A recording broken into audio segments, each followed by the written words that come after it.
We are all set to go. Great, thank you, Chisholm.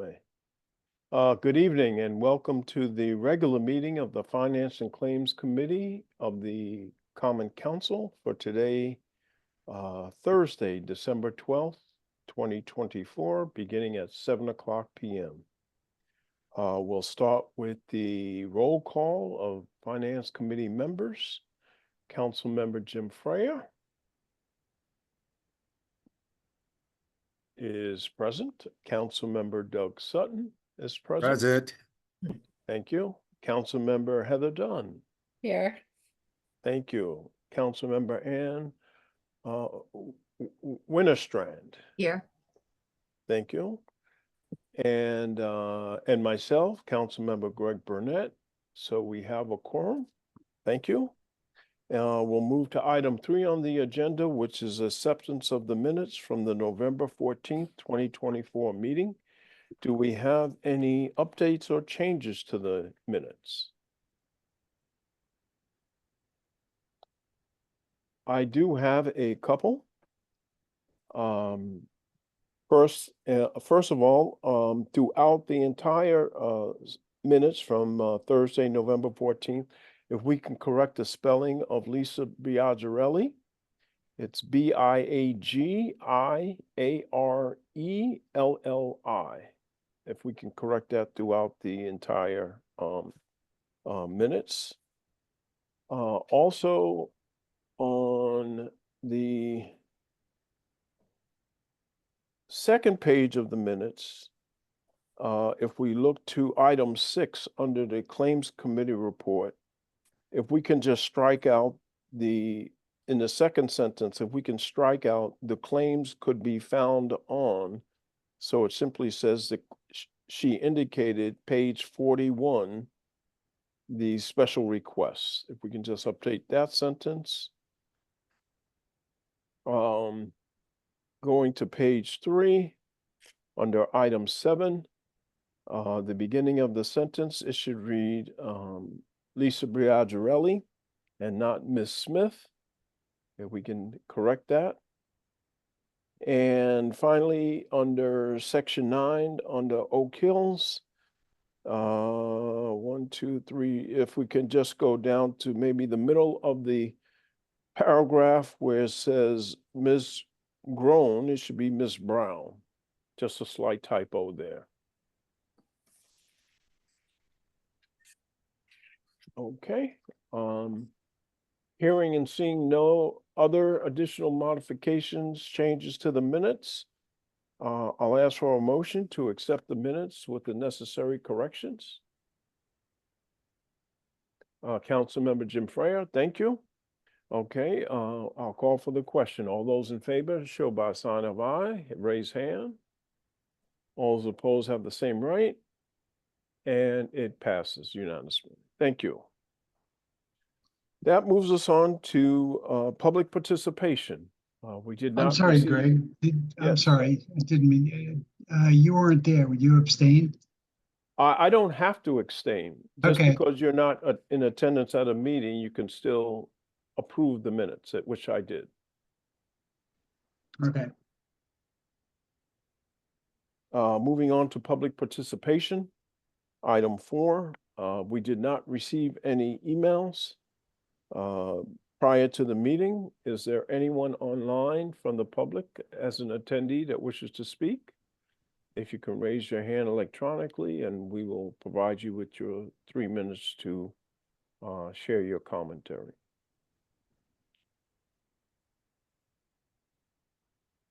I see 2 attendees, but no hand is raised.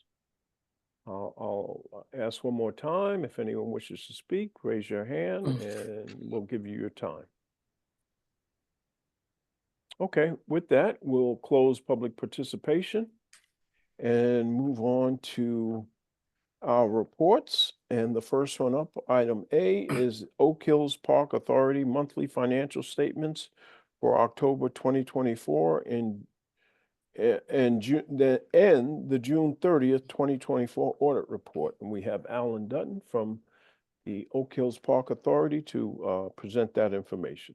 Over to you, Alan. Good evening, Chairman Burnett, members of the Finance Committee, and thank you. It's a pleasure to be here, I think, and also thank you for putting me at the head of the agenda. It's very nice to be in this position. I'm kind of not used to it, and I think I have to pass it on to the BET. Perhaps they could do the same. But anyway, thank you. So let me first of all just talk about the audit. We did receive and was sent to you the audited financials for the year ending 2023, 2024. A successful year for the Oak Hills Park Authority, the Oak Hills Park Golf Club, golf course. We just some highlights of the numbers. We were basically able to make our operational income for this period of time was $605,000. This was the excess money that we made over from revenue compared to where we took our expenses off. So what did we do with that $605,000? So we paid the city $127,000. This is what our obligation to you was based upon 1% of our golf revenue at $2.15 per round, and 1% of our golf revenue, and then $2.15 per round for the amount of rounds that we had. And that came to $127,000.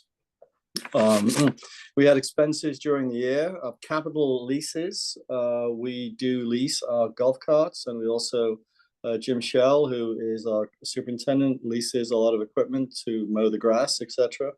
And the carts and the capital leases for the equipment came to about $160,000. So we did pay out $287,000 to fund these two areas, and that left us some money to spend on capital improvements, and we were able to spend $270,000 on capital improvements, several improvements during the course of 2023 and 24 to improve our golf course.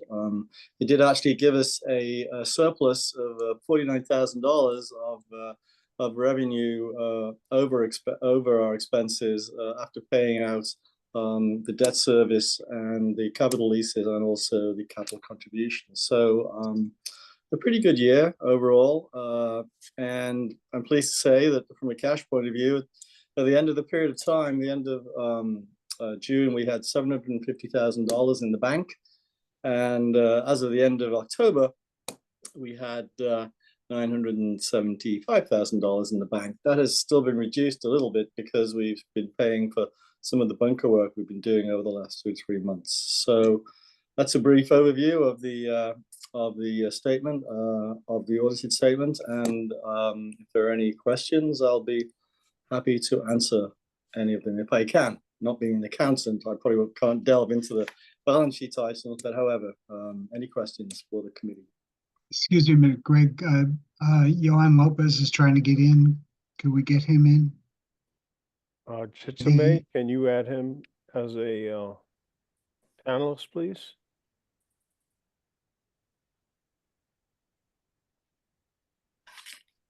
Yeah, there he is. Okay, I see it. And let the minutes reflect that Councilmember Johan Lopez joined the meeting. Alan, I did have one question, and as it relates to the audit report, was there any, not so much in any findings, but any recommendations to the authority in terms of from a financial standpoint? Not any that I really saw, Chairman Burnett. I didn't read it too much. There's a lot of legalese in there, but I did not see any changes, any things that they found that were untoward or in any way. There were no mention of those to the best of my knowledge. So essentially a clean audit, which is great. Yes. Excellent. We have a council member, Johan Lopez. Thank you, Chair. Thank you, Alan. Quick question on, actually, I'm reading it now. So with respect to the operating expenses, is there anything in place to account for these variances in future budgets? Is there a plan in place, or is there some thought being given to this? Future budgets, in what respect? You mean As far as increasing income, decreasing expenses. I'm sorry, the operating expenses. Okay. Well, obviously what happens when our revenue goes up, did go quite a lot this year. So as your revenue goes up, then your labor expenses do go up as well. Let me take a look. Yeah, no, I just ask in the future, is there any way that, or some thought being given to account for these variances in the future? Well, in what future happens on budgets to a try to, monthly basis, we do, produce P&Ls for the month. So we have a budgeted amount and we have an actual amount. So basically what happens is the treasurer and myself go over and meet with the controller, Mark Gartner, and check and see where the variances in budget are. And if there are, pretty big variances, then we ask the questions why, and basically we discuss it at the monthly meeting. So we do obviously, just look on a monthly basis to make sure that we are, and see what the reasons are. Sometimes the water bill goes up quite substantially, if it's during drought conditions and stuff like that. So we do obviously review it on a monthly basis. okay, perfect, excellent, thank you so much. Okay. Great. Any other questions related to the audit report?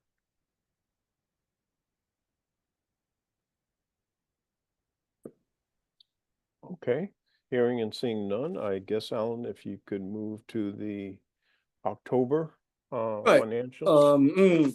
Just prior to that, just a quick heads up that I am forming a long-range planning committee. Gary Leeds is going to head it, a strong finance guy, because we're coming to the point at Oak Hills where we're very busy with almost like 96-97% capacity. And so the opportunities to increase revenue, there's not a lot of them out there. So, you can't just raise prices, and expenses are going to continue to go up. So working with Gary Leeds and also working with Robert Stowers, who's on my committee, Director of Parks and Rec, we're looking at ways of what can we do to Oak Hills Park to bring in some more revenue for us. And there's a lot of things on the table that we're going to be looking at during the next 6 to 9 months, just to see what we can do to come up with some long-range plan to help us. Because, we still have a lot of deferred maintenance to do, irrigation systems, water. There's still a lot to be done there. So I will keep the committee updated on that as we move forward.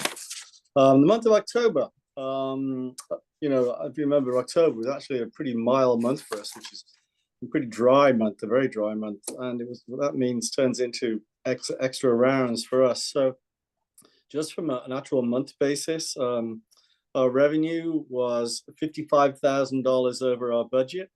Our expenses were 10 grand over budget because our revenue went up. But bottom line wise, we had a surplus of $45,000 higher than budget in the month of October.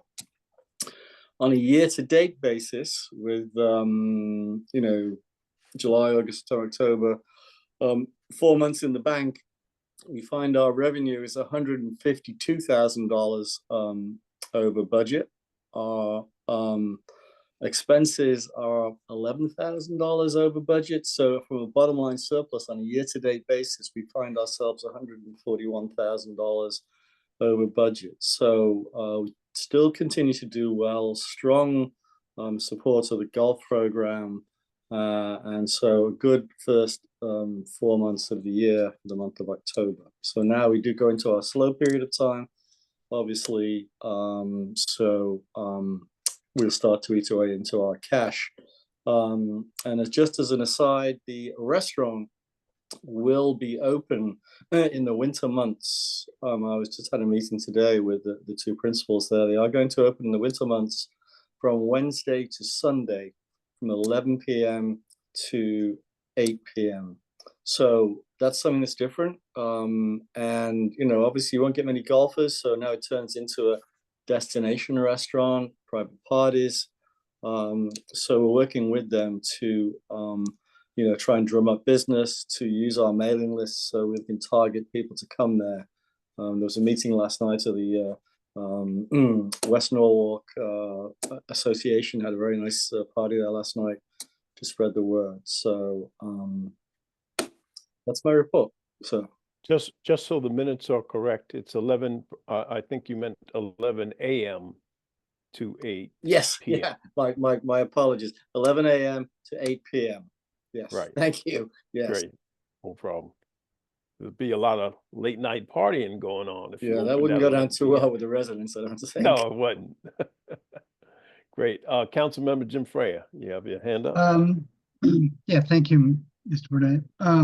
The long-range plan is that, do you anticipate putting money in the budget for some of these long-term plans that were in the capital budget? Probably, we may look to do some money, possibly for some consulting, not big numbers, Jim, but we have been working with Ernie DeRoche, who did the last long-term plan in 2014, and is a really a great source of information for us as to what happened then.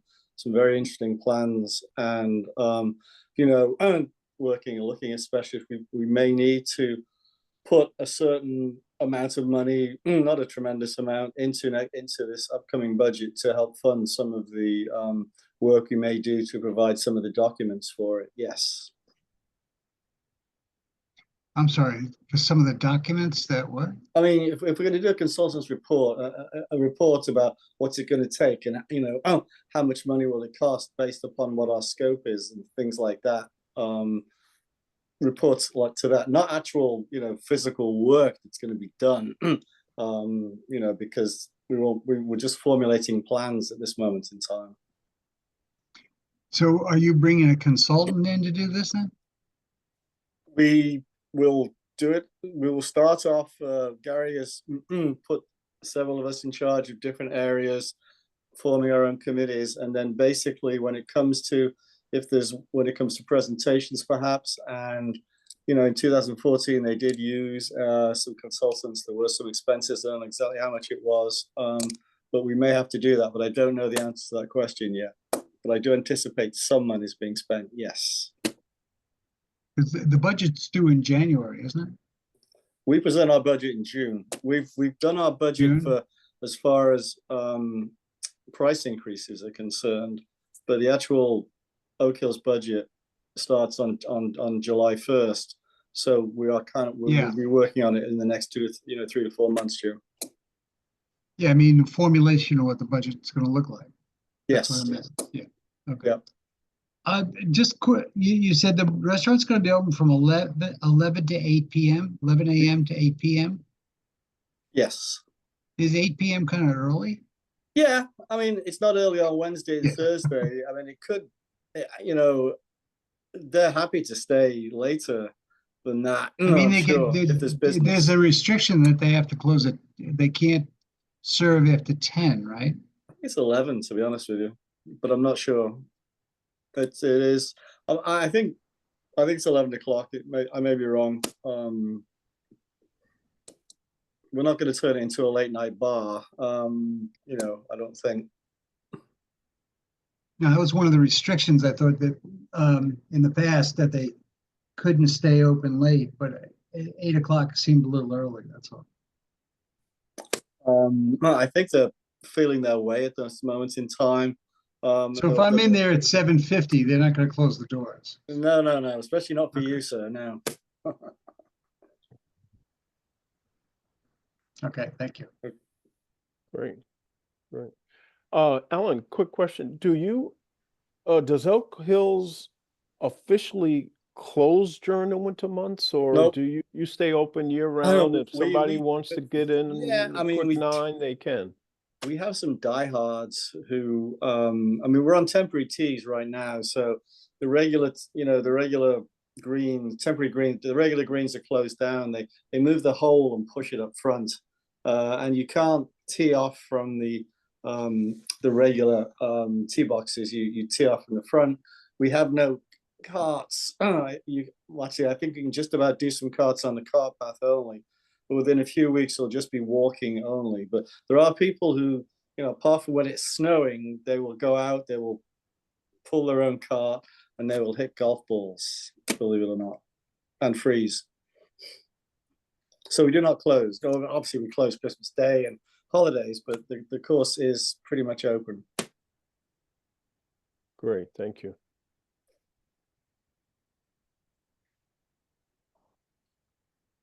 Okay, any other questions related to the October financials?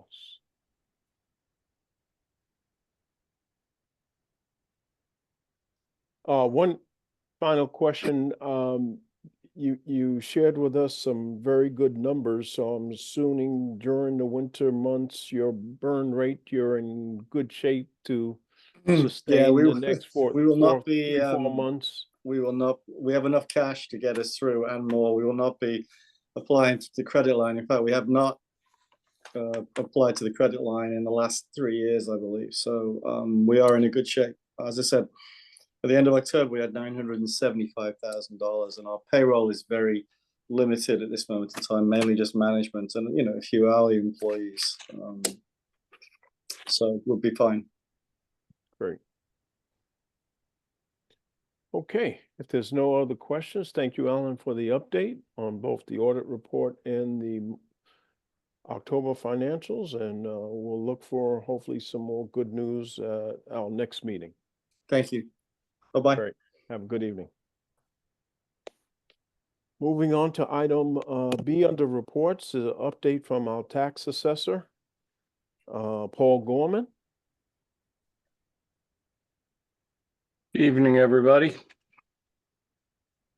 So I'll start with what we went through a little bit on Tuesday, which was the approval of the contracts for Municipal Tax Services, which is going to be the organization that will do the car registration review for the city, so that we can try to clean up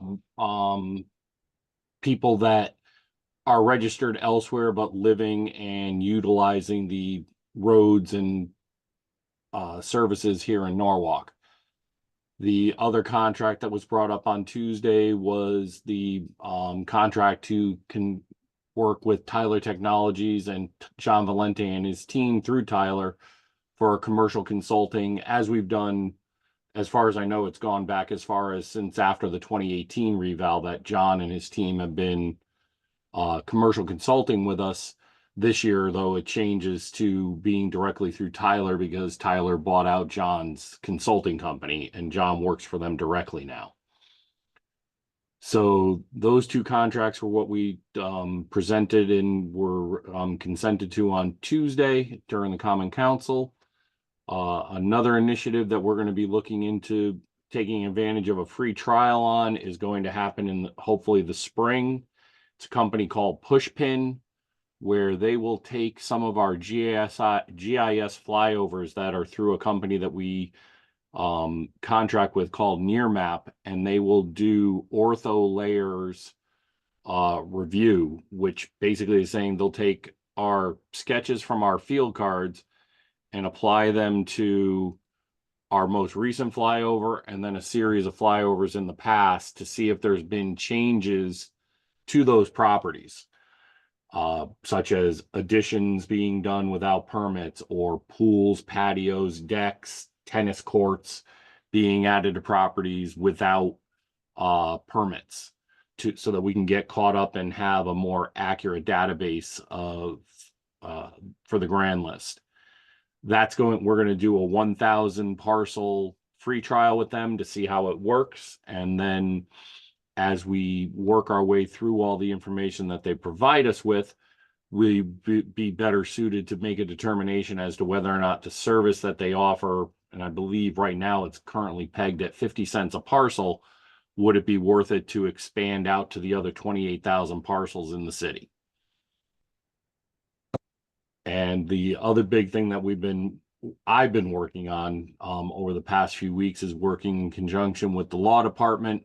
There were 14 cases filed through Superior Court that were residential in nature.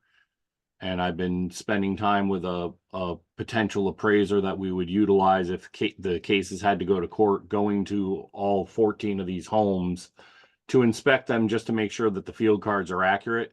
Because as I've said in the past, if your details about the house are wrong, then of course the value that gets generated is going to be wrong.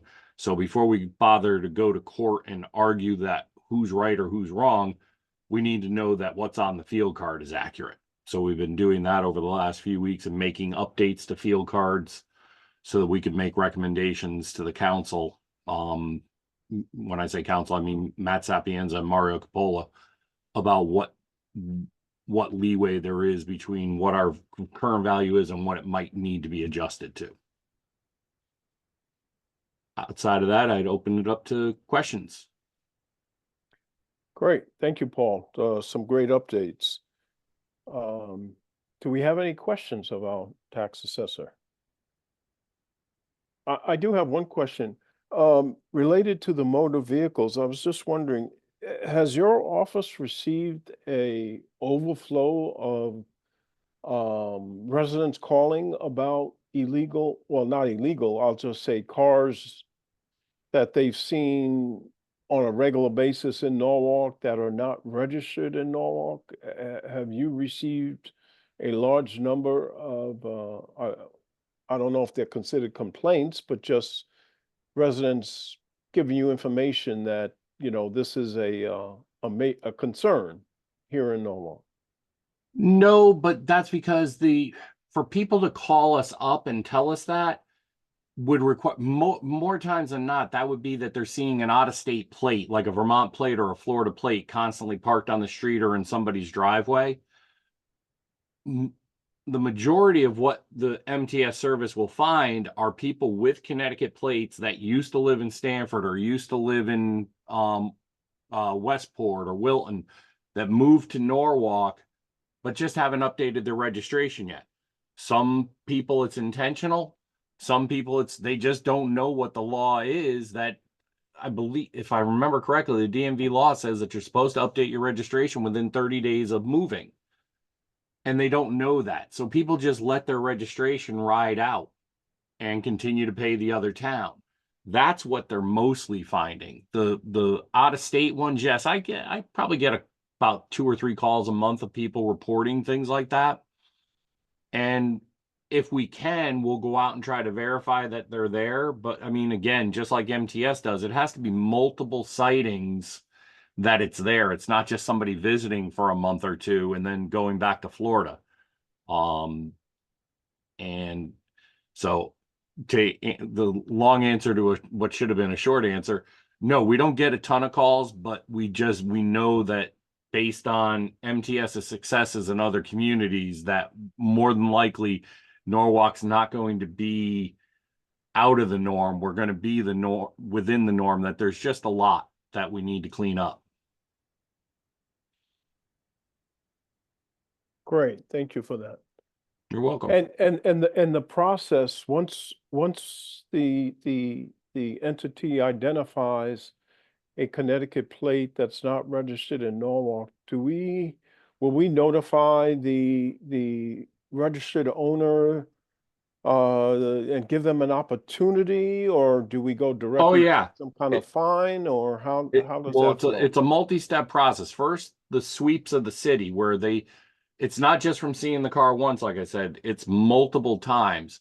Once the threshold is met, and usually the threshold is at least 3 times over a couple of months, a letter gets sent from MTS directly to the registered owner. And it says, your car has been identified as potentially being taxable in the city of Norwalk.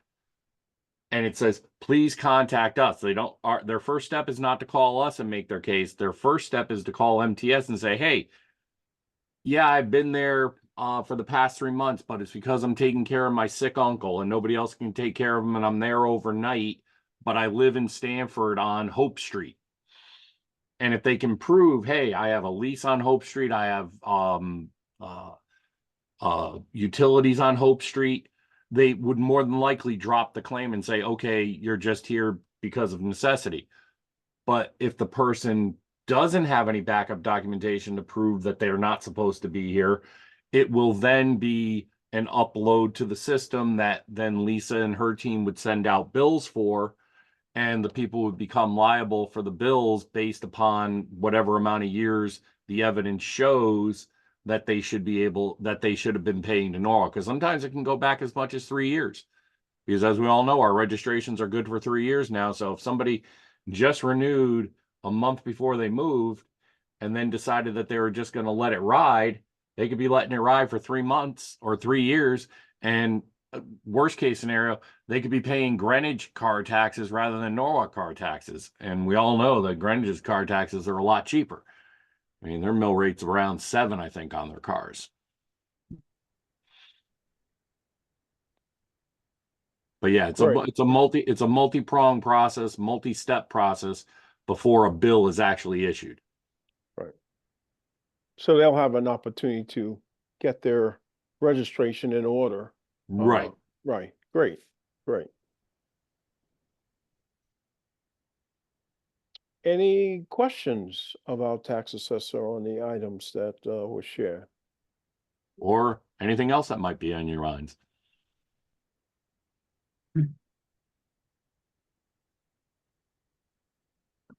Okay, hearing, seeing none. Thank you, Paul, for the update. All right. And we appreciate it, and we'll look forward to more good things coming out of the tax assessor's office. Okay. Everybody have great holidays, and we'll see you next month. Great, thank you. Bye-bye. All right, moving on to item C, D, and E, which is the narrative on the tax collections dated December 2024, also the monthly tax collectors report dated November 2024, and the claims committee report dated December 2024. So over to you, Lisa B. Good evening. You can hear me okay? Yes, we can. Okay, great. If I may, I'd like to start with the claims.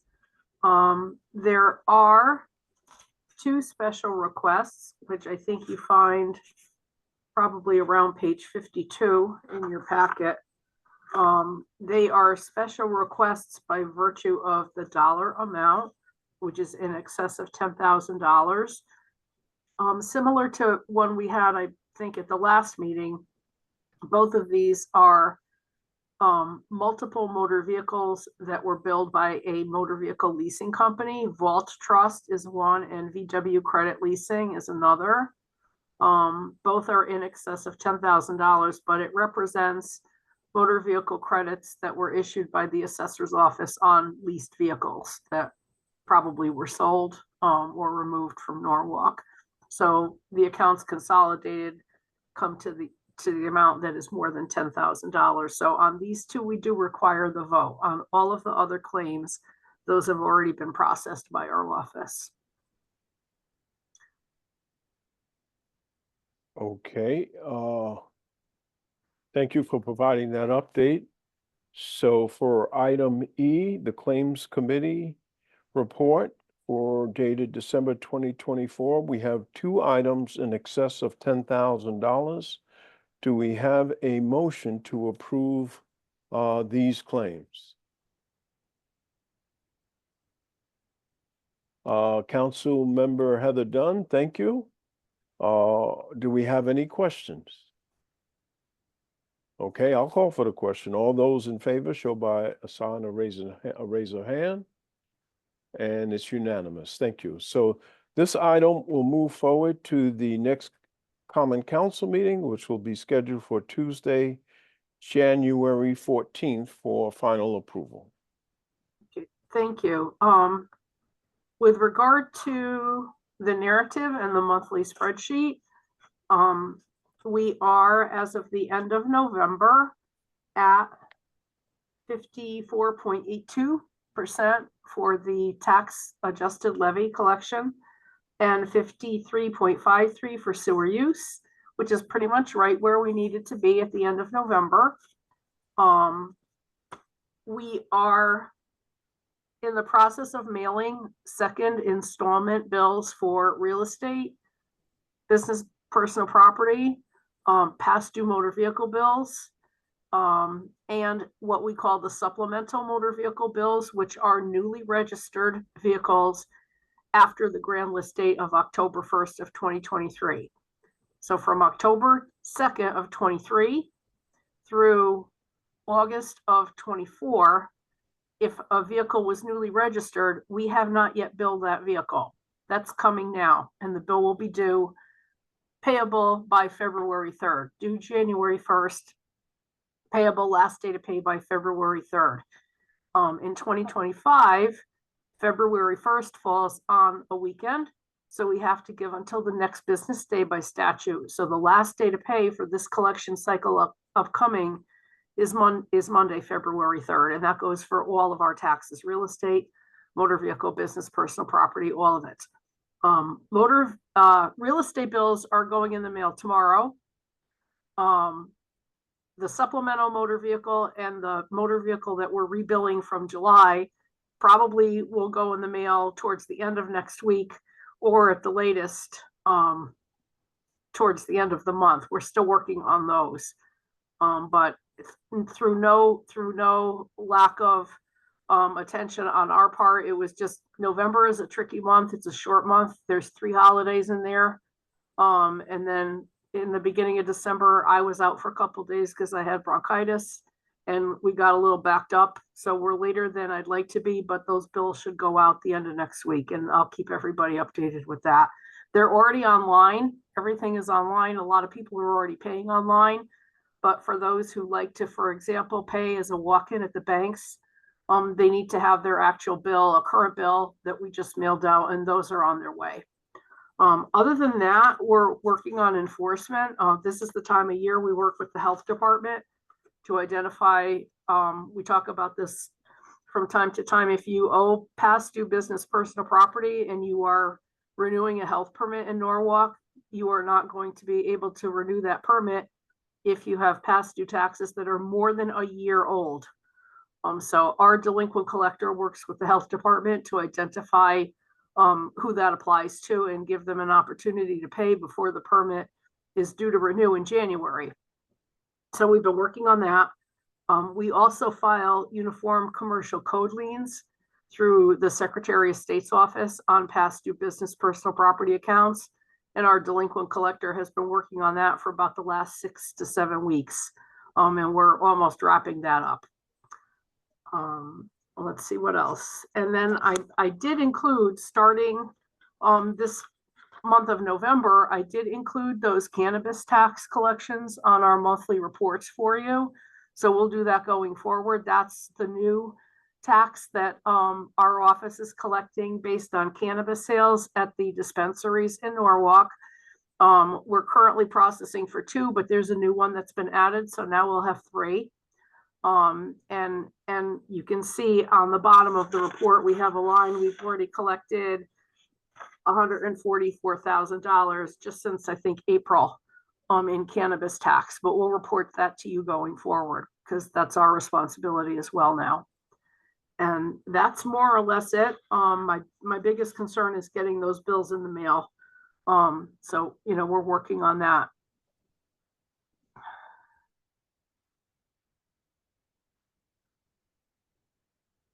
Great, thank you. Councilmember Jim Freya. Great job, Lisa, as usual. On the cannabis, for what period of time is that? The $140 some odd $1,000. We started billing in July based on sales that started in April. So it's only since April of 2024 that we've been able to charge this tax. Okay, so is it April year to date, or is it April? How many months is it? I'm just trying to get an idea how much per month it would be. It was kind of hard to tell per month because we started with 1 dispensary, then we added a second. Yeah. So, I mean, I have the figures. I can send to you the figures month by month because I have them written down on which dispensary was billed when. But we get the figures from the state that are a couple months behind. So, for example, I'm now billing.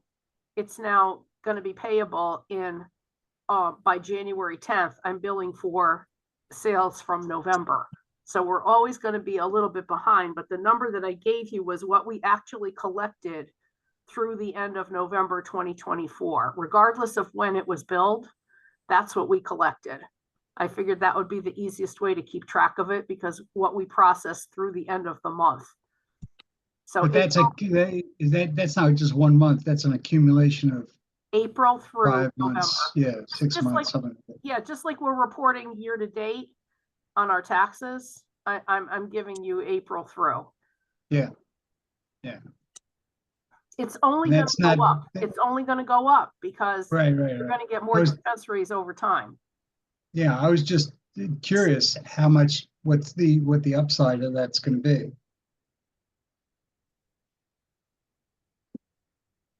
So is it always gonna be in the neighborhood of about $150,000? But the current, that 144,000 that you mentioned doesn't include all the dispensaries yet. It includes the ones that were in business during those months. Yeah. But not all that are gonna be online. I don't know what you mean online. When they all come, when they're all open at the same time, they're all doing business at the same time. Mhm. They're all online. That's Mhm. right. Not necessarily over the internet or anything like that. I'm Right, just saying they're open, working and all that. right. Okay. It reflects only the two that we originally had. And now one of them has opened a second location.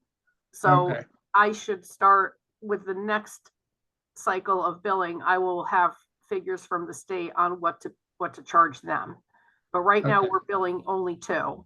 And Okay. I'm assuming over time, 3 will become 4 and so forth. So, I believe when the ordinance was passed, I believe Yeah. Norwalk was approved for 3 dispensaries. oh, Yeah. okay. Maximum was gonna be 3. Don't quote me on that, but I believe we're based upon the state formula that they allow permits for, based upon the size of your community. I believe we were authorized 3 dispensaries in Norwalk. Yeah. So Greg's we're correct. at the max. When Shangri-La opens, we'll be at our max for now. Okay, thank you. You're welcome.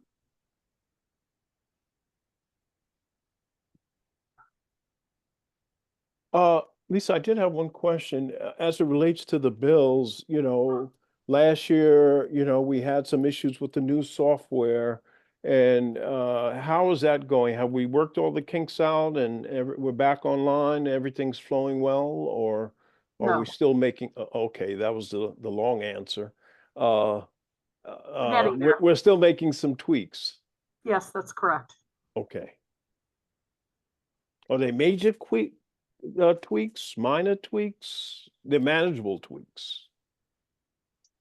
It's very, how can I put this? I'm a very hands-on individual and I like to run my own bills. And I want to see what I'm billing before I send a bill in the mail. And a lot of other towns don't do it that way. They allow the provider to do the printing and mailing of the bills. So we are complicated by that fact. We're also complicated by the fact that we have multiple districts and we bill multiple types of charges, including sewer use, IPP, and so forth. We used to have a consolidated bill where we included past due charges on bills. A lot of other towns don't do that. They send a current bill with a notation, you owe back taxes, call the office. We don't want to do that. I want to send someone a bill that tells them this is what you owe as of now. This is your balance due, please pay by X date.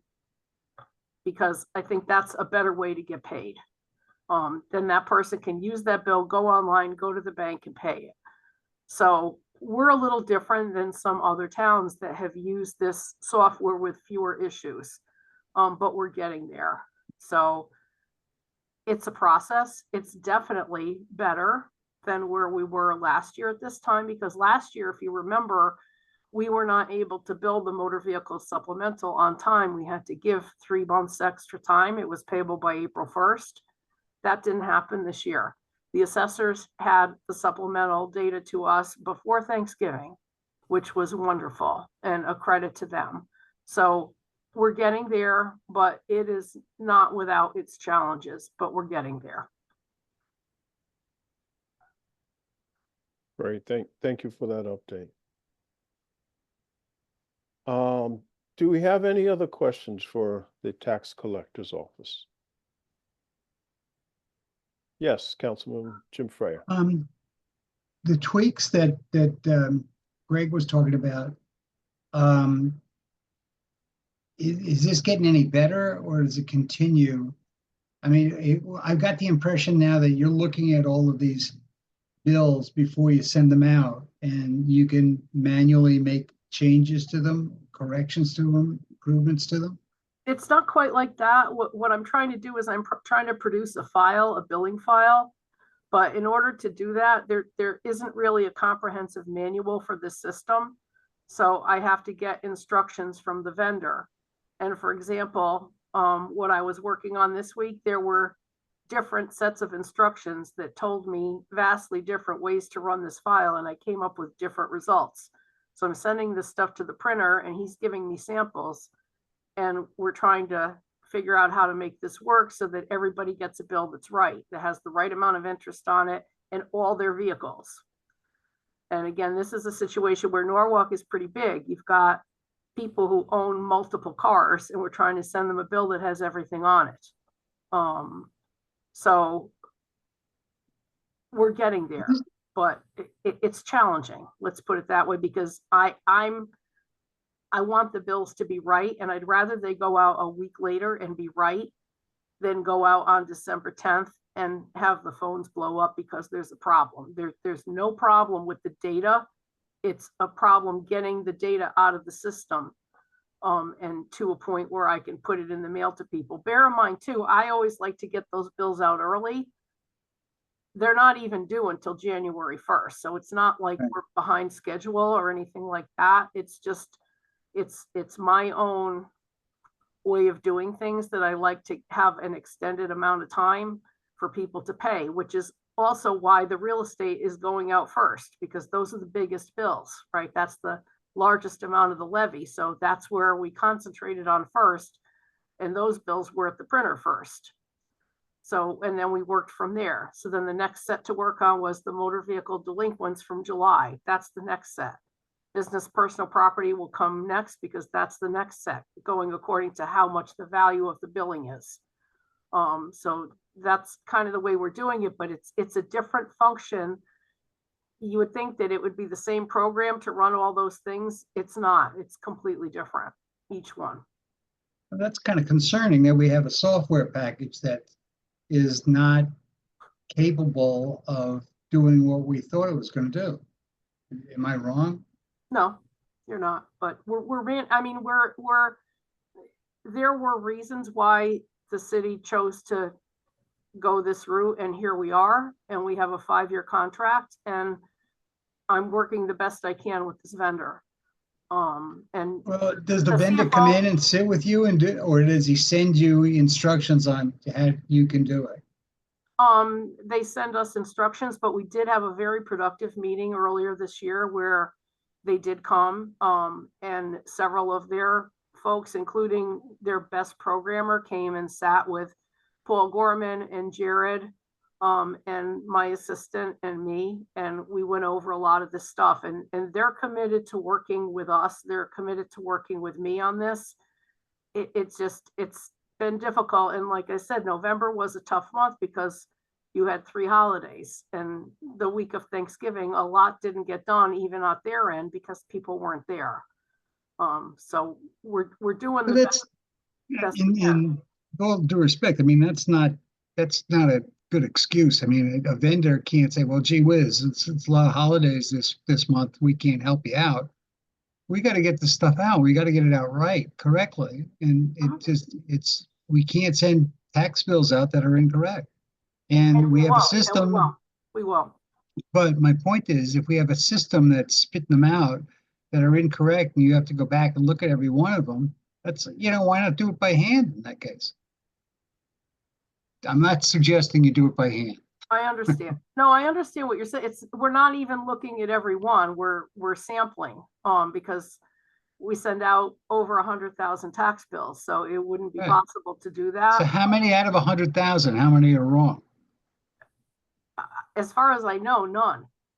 because I'm not gonna send them out until we go through it and everything. No, no, no. I mean, But- how many of 100,000 how many did you sample that you found were wrong? Well, it depended on what type, the motor vehicle file that I was working Any on this kind, week. any kind, whichever ones are the more prevalent. If I sampled like 40 bills, there were probably 3 that were wrong, but we found out why they were wrong and we fixed it. And it had to do with the fact that multiple vehicles and the Department of Motor Vehicles assigns taxpayers a number. It's called a civil's number. Some individuals have multiple numbers, and I'm trying to get those people all their bills at one time. So that is how the software is supposed to run. I mean, this is a little complicated. It's like a little more technical than you probably want to hear, but that's the answer.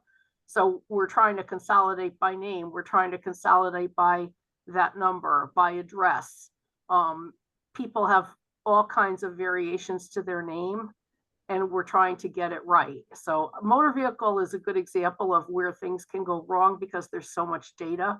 Real estate is a little different, right? Because it's one owner and one property location. It's not multiple properties on one bill. So it's been challenging, but I truly believe that they are committed to working with us as a customer. They know we're a big customer. They sought us out, and we're doing the best we can to work with them and get everything done on time. But the answer that I gave to Chairman Burnett when he asked, I gave you an honest answer. Are you still having problems? Unfortunately, the answer is yes, we are, but we're dealing with it.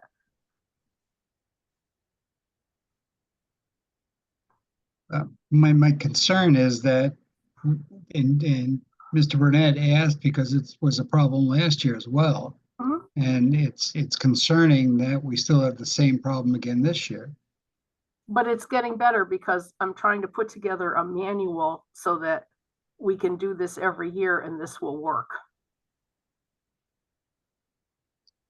I would have thought that the vendor would have been able to give you a manual that explained to you how it worked or how it should work, and you could do that last year. And then when you come in this year, you have the manual in front of you and should go pretty smoothly. There wasn't Maybe a by the manual. time of the third year, we'll get it right.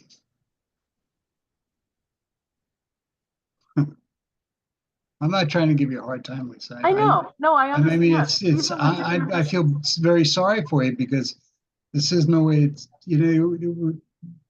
software is supposed to make your job easier, and you should be able to do some analytical work on top of that.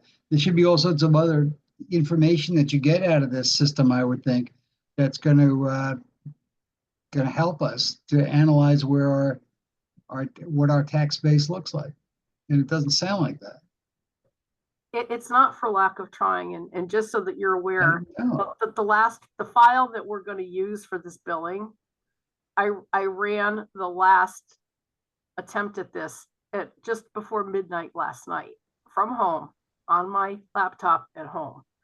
So I want you to know I'm committed to doing the best I can with this. Look, anybody in City Hall, you are the most committed person there is. Well, except for present company, of course. But no, seriously, I mean, you're a very dedicated person. You're very conscientious. And my point is just that I don't want to give you a hard time about it, but, I think that, you've got to speak up to the vendor to tell them that, they've got to be in here to make sure this thing works flawlessly all the time.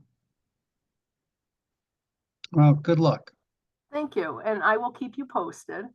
Yes. And hopefully, by next month, I'll be able to report when everything went out, but I'm sure it's going to go out, and Yeah. it'll go out on time, and it'll go out correctly. So yes.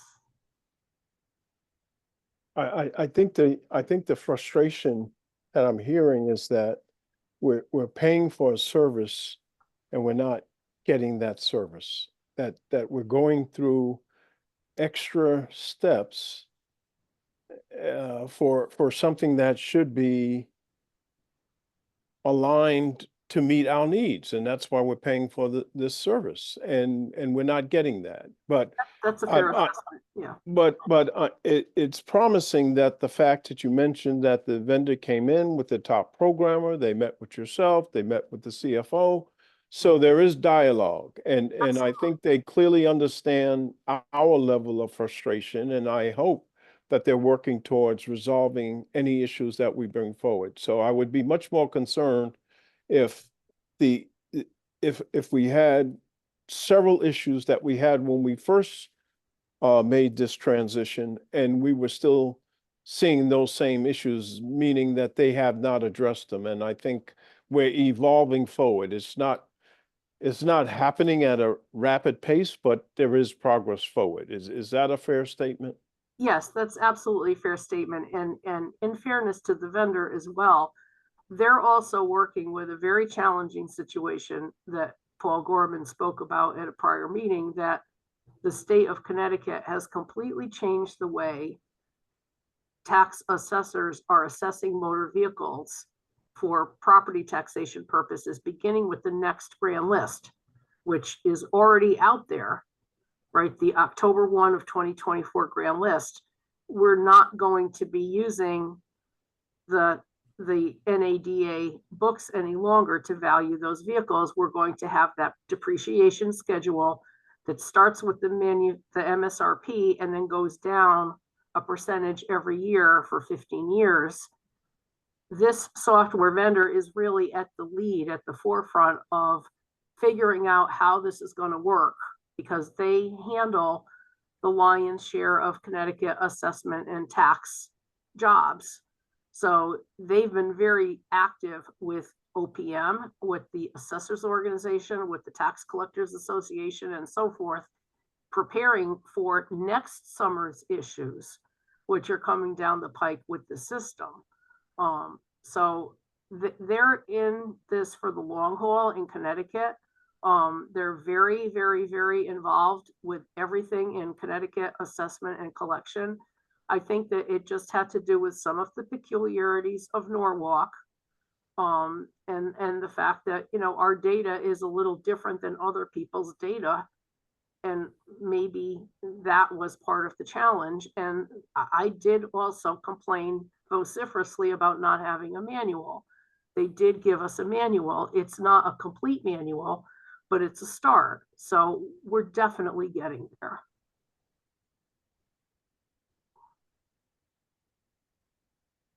Great. What do we pay for this? I pay just short of $68,000 a year. And then the assessor's office pays, I believe, a little less than that. Yeah, the assessor is about 57. And that's part of our operating budget. That's, you know, that's just for the software. That's not for producing tax bills or printing or mailing or anything else. I have an outside vendor that I use for that. They also do that. They also offer those services, but I choose not to use them for that. And that's my decision.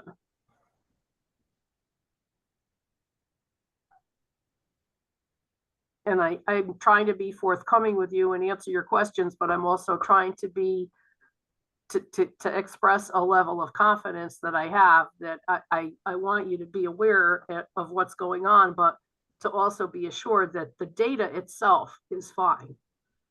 It's just how we're manipulating that data and getting that data out to bill people that is the issue here. There's absolutely nothing wrong with the system, how payments are processed or anything like that. So I don't want, you know, I know a lot of people listen to these meetings. I want to make that very, very clear. There's no issue with any of that whatsoever. You know, we have. Well, yeah, I mean, you check everything that goes out the, not every single thing, but you check all the data to make sure it's correct, so that when it does go out the door, it's going to be accurate.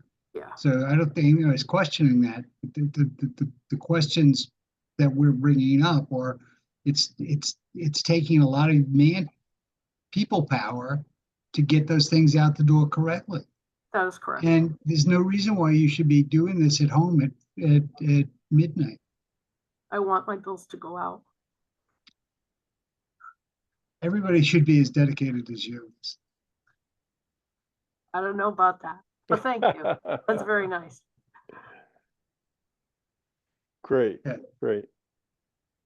Okay, if there's no other questions for our tax collector's office, thank you, Lisa. Have a great holiday. Get some rest, get well, and we'll see you next year. Thank you. Happy holidays to everyone, and we'll see you in January. Great, Thank Thank you. you. thank you. Thank you. Moving on to item 6, which is under old business. Item A is an update on the 2025 fiscal year budget cycle process. And our Chief Financial Officer, Jared Smith, was kind of give us an overview as to what has transpired so far and kind of what's the next steps.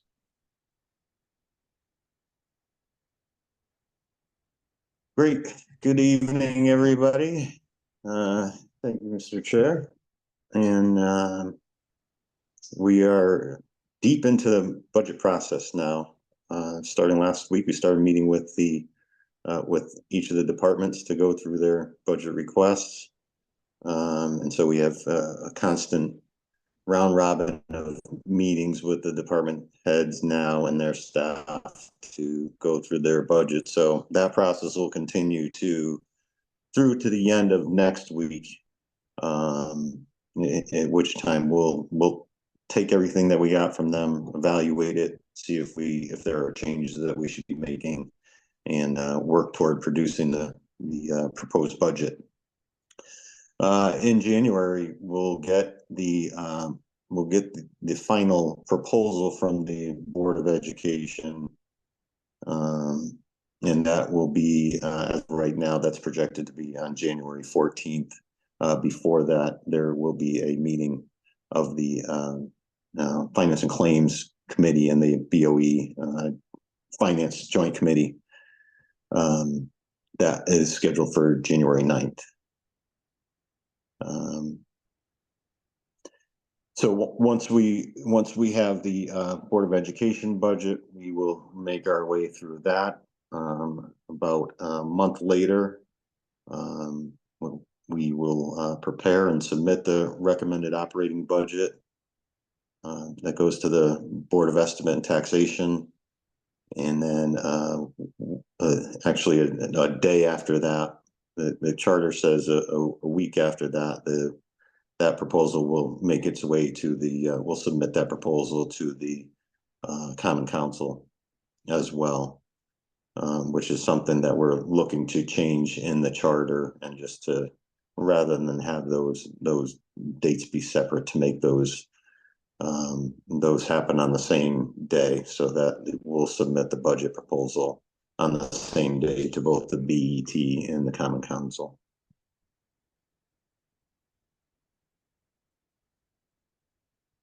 So on the February 13th of the 2025, Common Council will hold public hearings and on the recommended budget, and they will, and then on the 14th, on Friday the 14th, the budget gets published by the administration, has to go out into the newspaper so that the public has a chance to look at it. And then on February 28th is when the Common Council comes together, which is, this is a key, one of the very key dates. On February 25th, when the Common Council comes together to vote for the cap, to set the budget cap. And so that's a percentage increase. So after they have the budget for about a month, they look at it and evaluate it and determine, based on what's been proposed and what the recommendations are, what the Common Council believes that the cap should be as a percentage.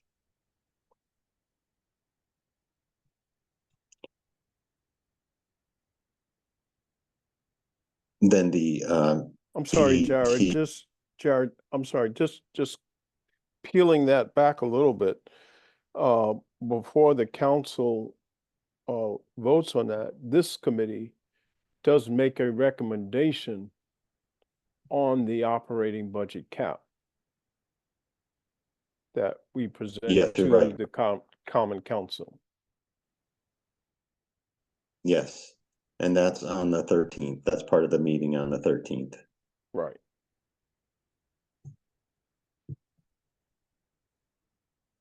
So then we have a cap in place, and then the BET gets the budget, that proposed budget, and keeping in mind the cap that's in place, and they hold a series of hearings with the department heads, and that happens throughout the month of March, between March 4th and March 20th of this coming year. And so that's those are fairly in-depth meetings where some detailed conversations can be had with the department heads and other key members of each of the departments to talk about in detail about specific line items and get as much into the weeds as they would like. After that, there's a public hearing where the public can come out and express their views on the proposed budget, and that's scheduled for March 26th.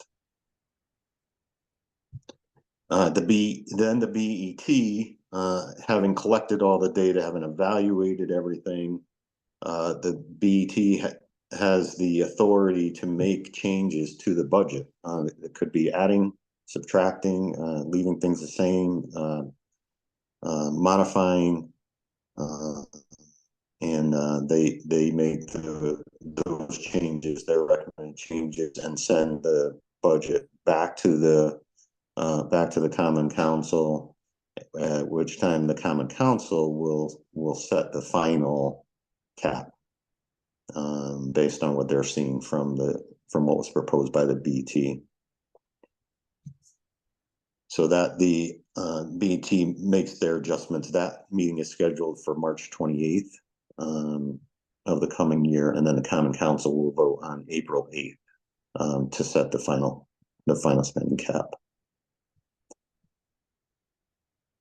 There is again another requirement that the budget get published, and so that will happen on or about April 16th. We have to once again put that into the newspapers, and then finally, really the culminating date is May 5th, when the budget gets finalized and the tax levy is set. So that's when we find out what the actual mill rate is going to be for each of the districts. And again, that's on May 5th. All of these dates are come from the guidance that's within the charter, and the charter typically what the charter does with each of these landmarks along the way is says, all right, by X date or X day in whatever month that you have that this activity has to happen. And so we take that and then look at the court, we have to take into account holidays, weekends, and all of that, and make sure that the any of the dates that the activities are happening are on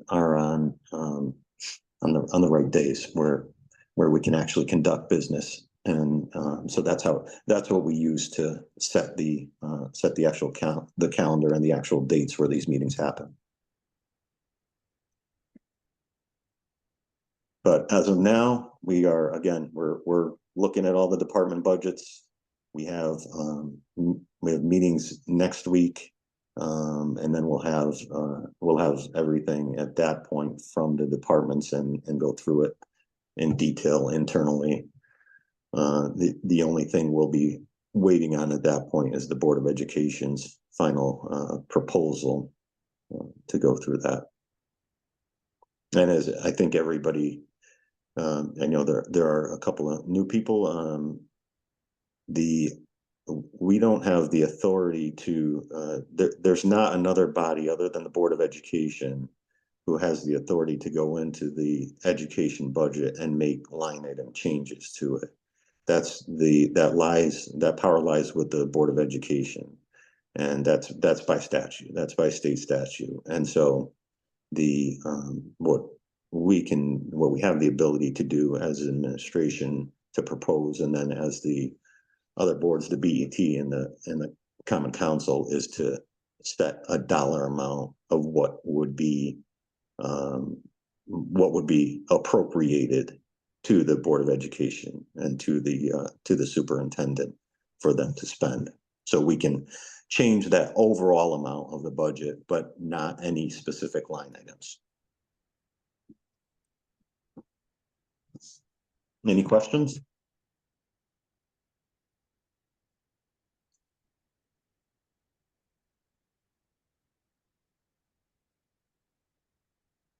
Thank you, Jared, for kind of laying out the game plan going forward. I think it's important for those that are new to the committee, as well as those that have gone through it for the first time last year, to just understand that from this point going forward, there'll be several meetings that will be taking place that will require our input as the Finance and Claims Committee to move the budget cycle forward. So we just wanted to ensure that we step through that today. If you have any questions, feel free to reach out to myself, to Jarrett, and we will, get you the answers. But we wanted to just kind of preempt you in terms of where we're at right now, which is primarily going through discussions with the various departments. And then we'll have more detail in January when those discussions have come to a conclusion, and kind of what does the proposed budget look like. So we'll have more of a better view numbers wise in January, where we're headed with the upcoming budget. Okay, great. Item B on under old business is the January 9th special joint Finance and Claims Committee meeting with the Board of Education Finance Committee. And over the past several years, we've held this meeting to just have an open dialogue with the Finance Committee, with the Board of Education, in terms of sharing kind of what our thoughts and priorities are going into the budget season. As mentioned, the Board of Ed will be voting on their budget recommendation on the 14th.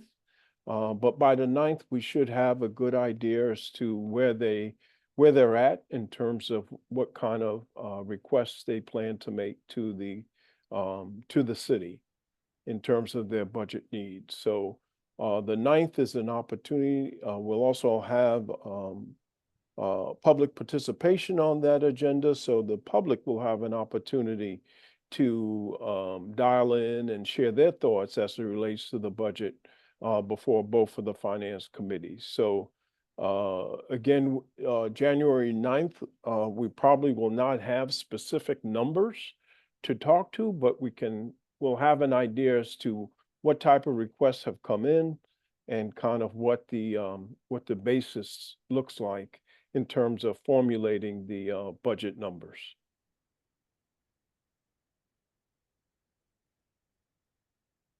Councilmember Johan Lopez. Thank you, Chair. I'm wondering, and I can't recall how it was last year, but there was a meeting last night. Do we expect much deviation from what was proposed from the Board of Ed last night, going into the meeting on January 9th? Typically, is there a lot of deviation, or is it generally around the same? Does it really just normally include the same requests? Well, I think what took place yesterday was focused on the recommended budget coming from the superintendent.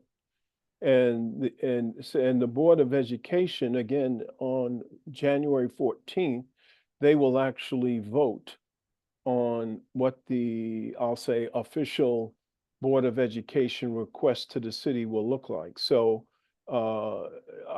between now and January 14th, yes, there could be quite a bit of discussion and modifications to what was shared last night as the superintendent's recommended budget. Okay, perfect. Okay, just want to get a general sense. All right, thank you. Okay.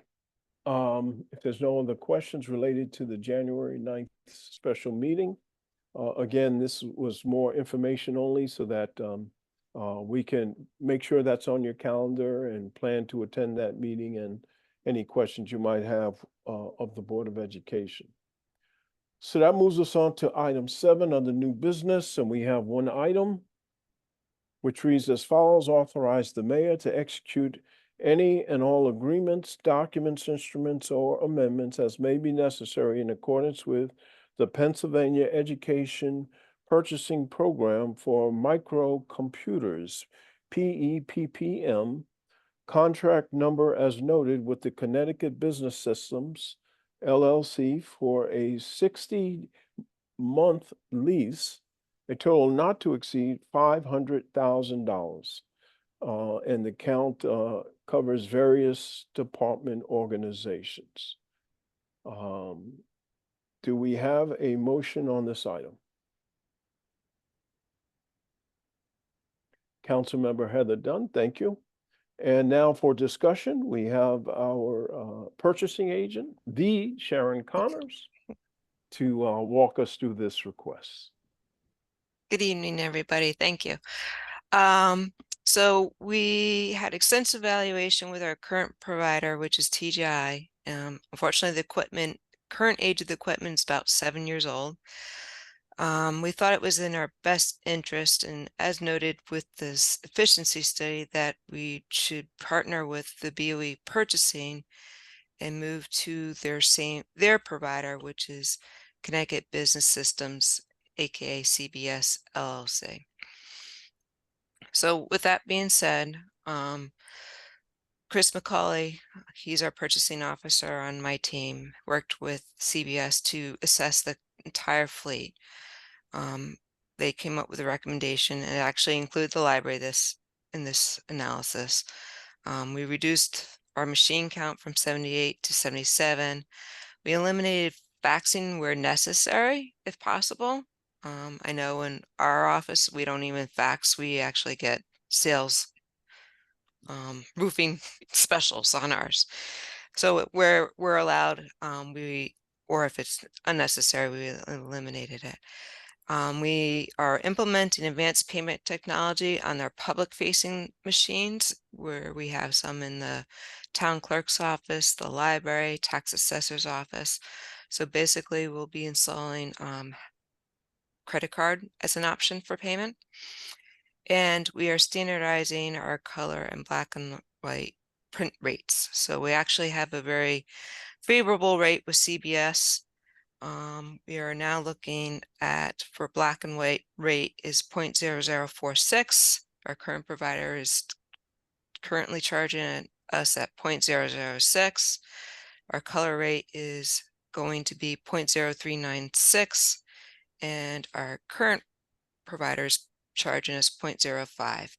And in the library, they actually have a overage charge, and unfortunately they've been hitting that, so they get an additional rate. And under the proposal, that they won't be charging us any overages on a monthly rate. With that being said, we're actually reducing our monthly payment lease approximately down by $2,900 per month.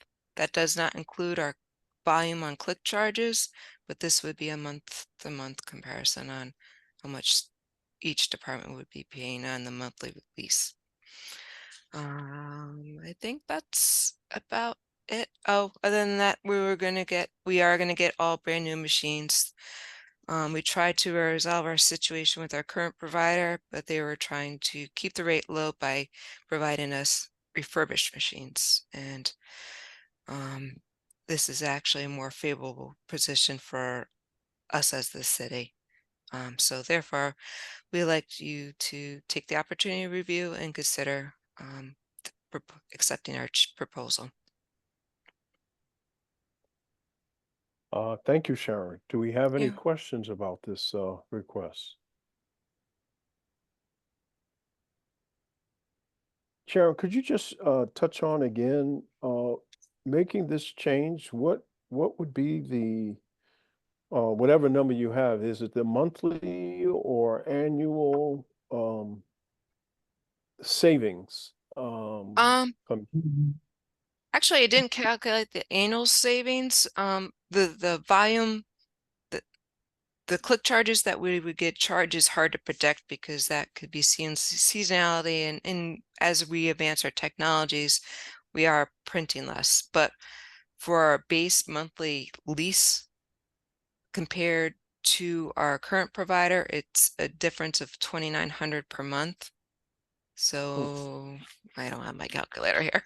No, that's fine. No, yeah, that's fine. I said either monthly It's or pretty annual. significant. Monthly. Yes, it is. Yeah, that's the bottom line. Like It's- Yeah. almost like $36,000. Yeah. Yeah, So we're leveraging, PEPM is actually a cooperative purchasing association contract too. So these bigger cooperative purchasing associations bid it out, and the big players in the copier multifunctional device industry participate in that. So in order to be a better partner with BOE purchasing, we thought it was best fit that we move to CBS. So then when we go out to, if we go out to another cooperative association, we're lining ourselves on the same timeline, that perhaps there'll be bigger savings in the future after 5 years. great. Savings is good. I try. And we thank you for that. Thank Yeah. you. Great. Okay, do we have any additional questions on this authorization? Hearing, seeing none, I'll call the question. All those in favor show by a raise of hand. And it's unanimous. Thank you. Thank you, everybody. So, Sharon, this item will move to the full common council for final review and approval at the next council meeting on Tuesday, January 14th. Yes. Okay, no issues with the timing on that, correct? No. Okay, good. Okay, great. Thank you so much. Have a great holiday. Thank you. You too. Okay. Item 8, motion to adjourn. Boy, those hands went up quick. All right, council member Ann Winterstrand, thank you. And all those in favor, show by a raise of hand. Great, we're unanimous. We stand adjourned at 8:23 p.m.